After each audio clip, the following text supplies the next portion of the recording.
sur le dos, et on se relève. Allez, et on continue, on va au bout. Exercice commando, conditions humides et une température ne dépassant pas les 12 degrés dans le secteur de la Piquante-Pierre sur les hauteurs de Basse-sur-le-Rue. Les corps sont fatigués et c'est à ce moment bien précis qu'il faut réussir à repousser ses limites dans ce stage de survivalisme. Une mouvance au cœur de l'actualité. Il y a quelques semaines dans notre département, la petite Mia était enlevée par un réseau qui se revendiquait survivaliste et associé à l'extrême droite, loin de l'état d'esprit de ce professionnel. Nous, chez nous, c'est clairement, on est tous complètement apolitiques et complètement athées. On peut faire de la survie sans pour autant avoir des idées très arrêtées. Très extrêmes d'un côté ou de l'autre et sans effectivement, on peut faire plein de choses. Et le survivalisme, ça commence à partir du moment où on apprend à vivre avec la nature. Clairement, apprendre à faire un feu, apprendre à filtrer de l'eau, les bases du secourisme, pour moi, c'est le début du survivalisme.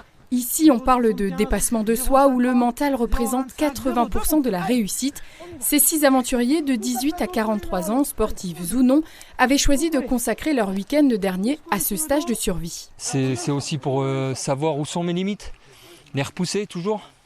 Et j'ai toujours adoré la survie, ça m'a toujours intéressé. Je trouve qu'on est dans une époque où en fait, tout peut tellement bouger du jour au lendemain. Apprendre des gestes de premier secours ou savoir se débrouiller tout seul, c'est vraiment quelque chose de très pratique.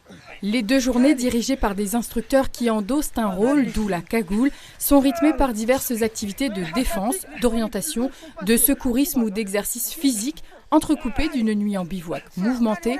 Objectif, aller au bout et ne pas craquer. Alors les abandons, ça arrive parfois, ça malheureusement c'est des choses qui arrivent. Après globalement, là, en tout cas sur cette session-là, plusieurs fois, on les a amenés à leurs limites et plusieurs fois ils les ont franchis. Donc pour nous c'est aussi un jeu parce que on se rend compte que s'ils ont réussi à franchir une première fois, ils ont augmenté leur seuil de tolérance. Et on les ramène. Et à nous de savoir doser pour nous arrêter au bon moment. Les plus en forme assistent ceux qui ont un petit coup de mou. Et ça tourne.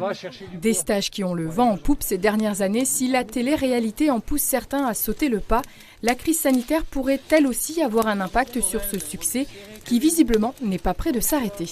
Ça dit que les gens ont envie de revenir à la nature. Après les différents confinements, ils étaient enfermés, ils ont découvert plein de choses d'eux-mêmes. Aussi, c'est une découverte de soi parce qu'ils ne se connaissaient pas comme ça, en détention, un peu limite j'ai envie de dire. Ils ont besoin de se prouver à eux-mêmes qu'ils existent en fait quelque part. Ok, debout, sur le dos. Une démarche d'ailleurs accessible même pour les plus jeunes, puisque des stages sont organisés dès l'âge de 5 ans, bien loin donc de l'image extrémiste qu'a pu relayer l'actualité de ces derniers temps. Allez, hop, on y va, avec moi.